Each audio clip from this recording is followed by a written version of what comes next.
Leontief paradox is not the only attempt to test the validity of the Heckscher-Ohlin theory of international trade. Various other attempts are also made on Heckscher-Ohlin theory to, to test the theory empirically.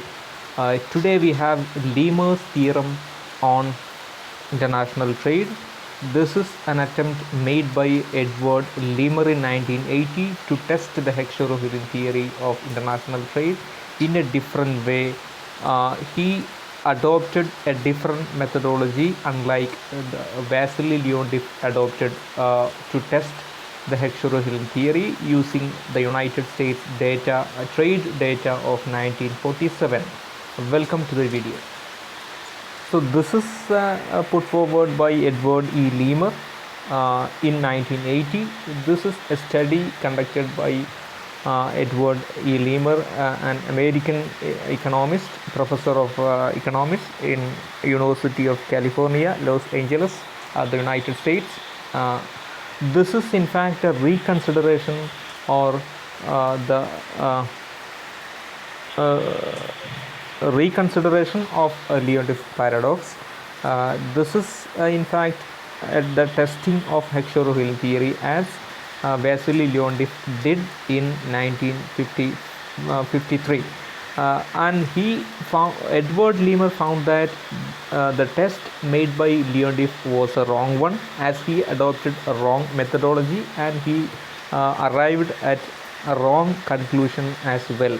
And the Lemer's theorem backed the Heckscher-Ohlin-Van Eyck model, the basic Heckscher-Ohlin model and the later Heckscher-Ohlin-Van Eyck model, and he suggested factor content based test to test the validity of Heckscher-Ohlin theory. A Heckscher-Ohlin-Van Eyck model, HOV model of international trade, approves the capital abundant nations export capital services as the trade of goods is in fact the trade of is a direct way of trading of factors of production. If capital abundant nations export capital intensive commodities, that means the capital abundant nations export capital services. Similarly, labor abundant nations export labor services. Since labor abundant nations produce and export labor intensive commodities, so through the export of labor intensive commodities, labor abundant nations are in fact exporting labor services. So this is the trade of goods is an indirect way of trading the factors of production. This is the Heckscher-Ohlin-Van Eyck model. So why Leontief is wrong? What did Leontief do wrongly in his testing of Heckscher-Ohlin theory? Leontief testing was done on the basis of US import-export data. That means the capital per worker, capital per labor of export commodities and import substitutes of the United States in 1947 was taken to test whether US trade of 1947 was in line with Heckscher-Ohlin theory's argument, and that capital abundant nations export capital intensive commodities and import labor intensive commodities. So as we all know, Leontief found that United States exported more labor intensive commodities than capital intensive commodities, as capital labor ratio for the import commodities or import substitutes was greater than that of export. That means United States exported more capital intensive commodities as per the testing conducted by Vasily Leontief on US trade data of 1947. This is argued to be wrong, and this is a wrong calculation. Why this is wrong? This is wrong as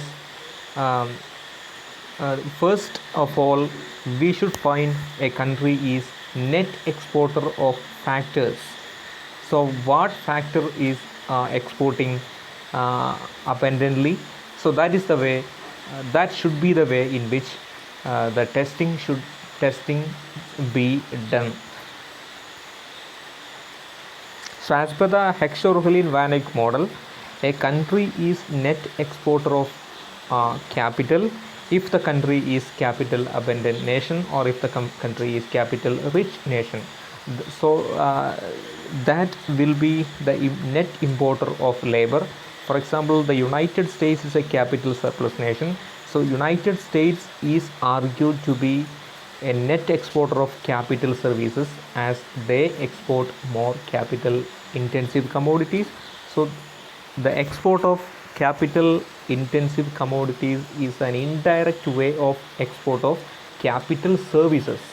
So United States will be an exporter and net exporter of capital services. Similarly, a nation like India, which is a labor surplus nation, will export labor intensive commodities, and so that export of labor intensive commodities is an indirect way of exporting labor services to the capital abundant nations. So this should be the way in which the Heckscher-Ohlin theory should be looked at.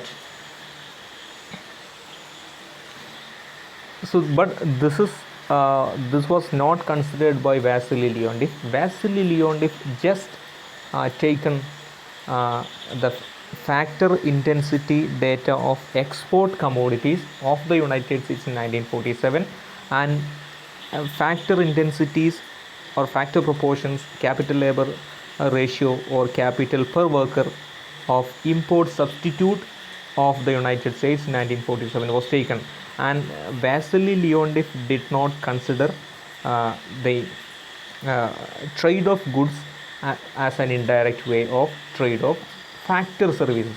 For example, trade of capital intensive commodities is an indirect way of trade of the capital services. Similarly, the export of labor intensive commodities is an indirect way of export of labor services. This was lacking in the study conducted by Vasily Leontief, but this is the Heckscher-Ohlin-Van Eyck model, HOV model,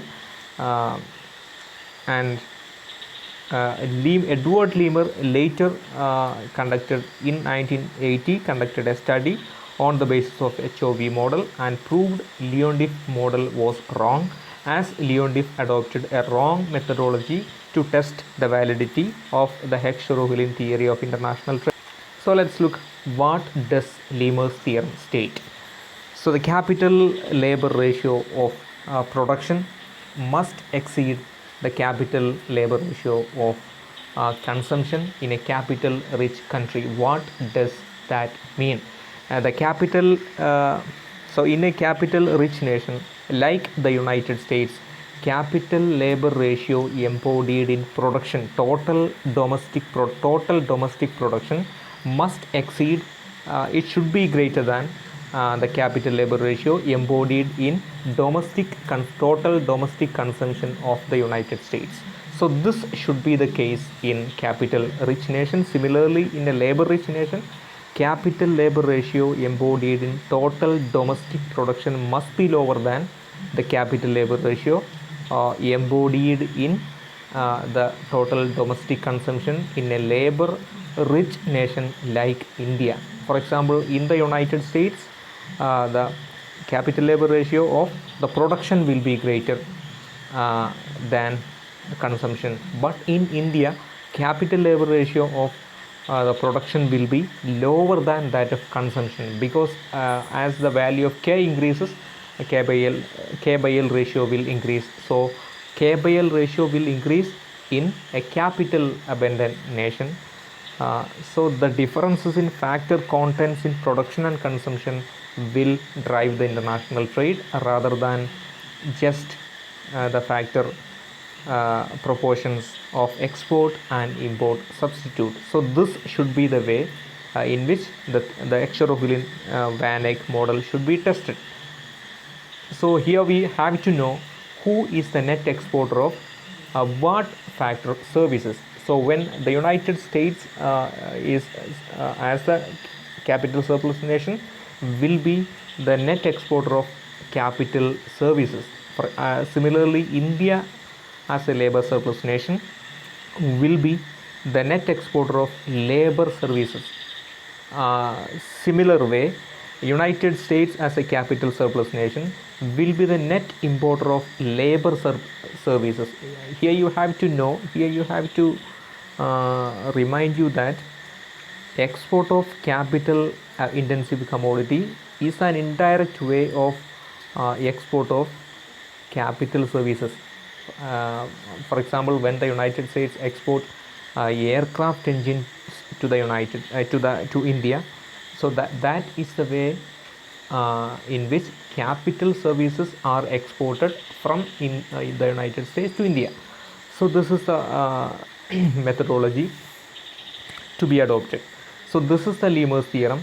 That means the capital labor ratio of the production must exceed capital labor ratio of the consumption in a capital abundant nation. So using this methodology, Lemur has reformulated, reconsidered the Leontief data and Leontief table. So what is the Leontief table? It is a 1953 test conducted by Leontief on the United States trade data, export-import data, and it is the just have a look at the capital labor ratio, the dollar per person. That means capital labor ratio of the import commodities is greater than the capital labor ratio of export commodities. That means Leontief, through his methodology, found that United States exported more labor intensive commodity and imported more capital intensive commodity, as capital labor ratio of import commodities was greater than that of export commodities.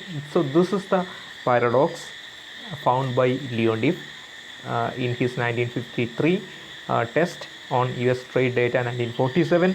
But just have a look at the second table formulated by Edward Lemur in 1980. So you will see a different picture. As Edward Lemur adopted a different methodology to test the Heckscher-Ohlin theorem, Heckscher-Ohlin-Van Eyck theorem of international trade, and he found that capital labor ratio of domestic production is greater than the capital labor ratio of domestic consumption. So you know, production minus consumption is excess supply. So that excess supply will be exported in a free trade scenario. So Heckscher-Ohlin theorem is assuming a free trade situation. So in a free trade situation, whatever is remaining unproduced,